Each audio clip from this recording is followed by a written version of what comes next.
سلام و درود به همه دوستان. محسن فانتوم هستم. باز در خدمت شما هستیم با 2 تا فول گردنه و 1 کرید. قبل از اینکه برم سراغ ادامه توضیحات، میخوام علت اینکه صدای من اکو میشه رو بهتون بگم. دوستان، من محل کارم هستم، خونه نیستم.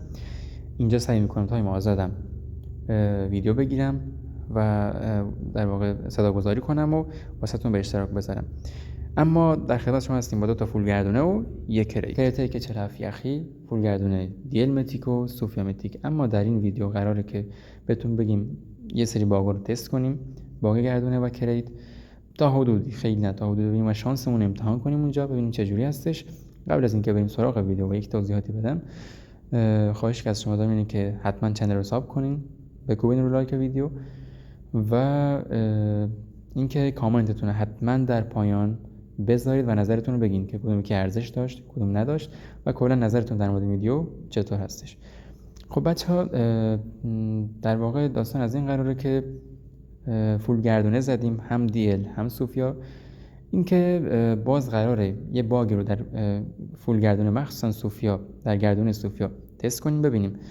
چون یه ویدیو که دیده بودم چند تا از بچه‌ها کامنت هم گذاشته بودن زیر اون ویدیو، گفته بودن که این باگ رو ما انجام دادیم و نتیجه گرفتیم ازش.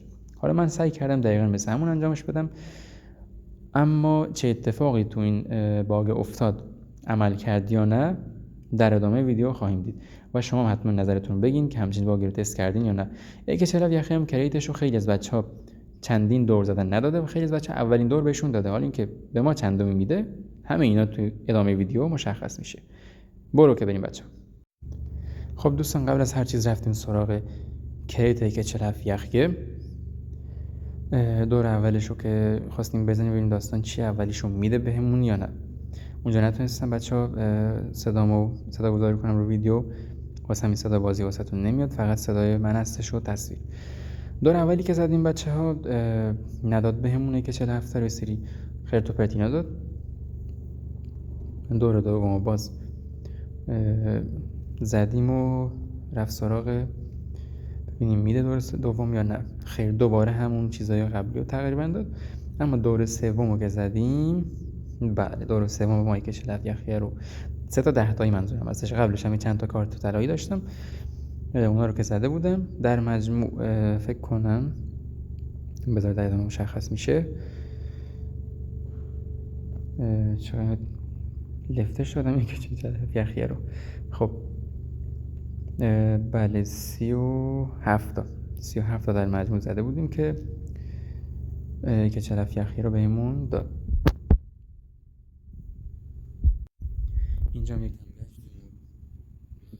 براندازش کردیم در واقع. این چیه؟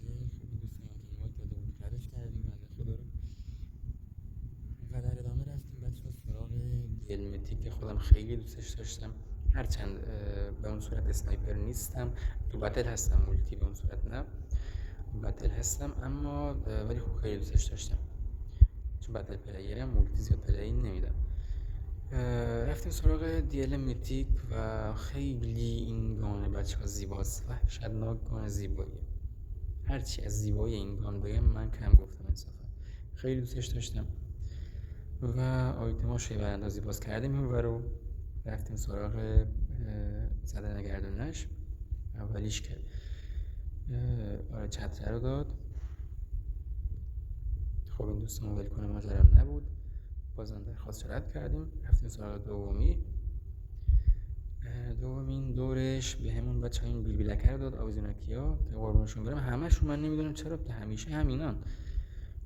دور سومش بچه ها که 47 در واقع چیزش رو داد، اپیکش رو خیلی خوشگله، اینم انصافا خیلی خوشگل بود.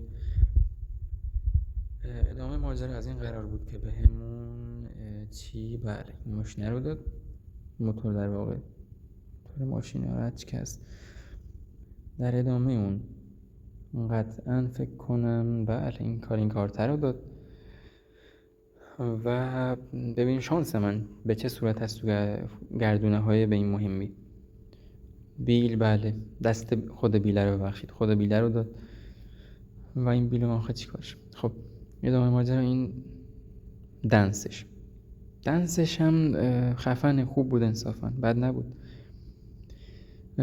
3 تا دیگه مونده بود اولیش که این یارو بیلبیلکه، بازم همش بیلبیلکه دیگه، کل این گردونه بیلبیلک بود. تنها چیزش همین اسکین و چیزش بود، گانش بود. اسکینش هم بچه‌ها خوبه انصافا، اسکین خفنی هستش. و در نهایت آخری بازم شانس ما تو فول گردونه هایی که میزنی، من نمیدونم به چه صورته واقعا، همشون افتضاحن، آخریش بهمون میده. یعنی دور آخرش هستش که اون اصل ماجرا رو بهمون میده. و دیل متیک هم فولش کردیم بچه‌ها. اینم از دیل متیک، فول گردونه دیل متیک. و اینم از شانس ما گفتم که دیل متیک داستانش از این قرار بود و چیز خاصی بهمون دوره اولی که زدیم تعلق نگرفت. بعدش همین برانور گشتیم تا ببینیم چه چیزی میتونیم کاسب بشیم، کدوم یکی دیگه از گردونه ها رو بزنیم. یه سری به XM4 زدیم. میخواستم XM4 رو بچه ها بزنم، اما چند سری از ویدیوها رو دیدم، اونایی که گرفته بودن تستش کرده بودن خیلی ازش راضی نبودن متاسفانه، واسه همین سمت این گانه رفتم. اما بعدها متوجه شدم که نه، اینطور نیست و این گانه ارزش زدن داره. ولی خب متاسفانه CP همو زده بودم و نتونستم برم سراغ XM4. امیدوارم در آینده اگر باشه، به این زودی اگر CP دستم اومد، بتونم این گانم بزنم. شما حتما تو کامنت ها بگین که این گانه ارزش زدن داره این گردونه یا نه، و خودتون تستش کردین، دارینش یا دستتون گرفتین، به چه صورته. فیومتیکر رو بزنیم و امیدواریم که گردونش بالاخره ارزش زدن داشته باشه. اینا رو دان کنیم ببینیم داستان از چه قرار هست. دنسش هم واقعا عالیه، دنس زیبایی داره. آویزونکی چی اسمشه رو، اینم چیز جالبیه. گانه پیکش هم خوشگله، نایف خوشگلی هم داره انصافا. جت پکش هم قطعا زیباست. بله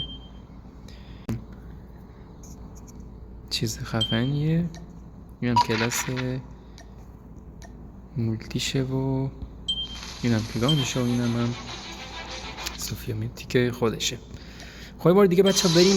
یکی از بچه ها به نظرم کامنت هم گذاشته بودن، چند نفر از بچه ها بهتره بگم، گفته بودن که یه باگی هستش که گان یا اسکینش رو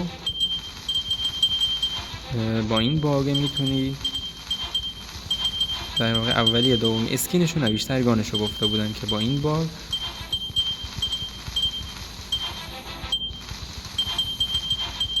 میتونی گانش رو دریافت کنه. ببینید چه جوریه، واقعا واقعیت داره این باگ یا نه، داستانش چه جوریه. اگه باگ درست باشه ببینیم عمل میکنه یا اصلا درست هست یا نه. خب بریم واسه اولین دورش ببینیم چی میگه. جت پکش رو داد اولین دورش. بعدیش رو ببینیم دومیش چی در راهه، موتورش. و خب بریم واسه بعدی، سومی که میشه این کارت. چهارمیشو ببینیم چه چیزی در انتظار ما هست. و آویزونکی که قربونش برم همیشه اینا پیش قدمن. اینا کلاس مولتی. ششمیش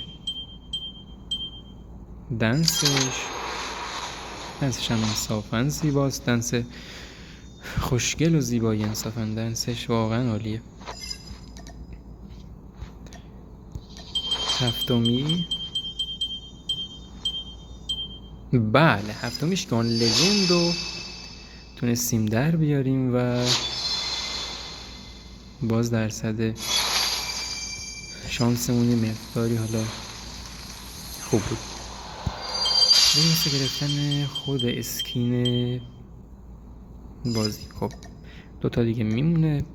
این از این اسکین رو بده وای نه، اسکین بازرف آخریش که 2K700 و اسکین سوفیا میتیک، اسکین خفن و زیبای بازی هم گرفتیم و اینم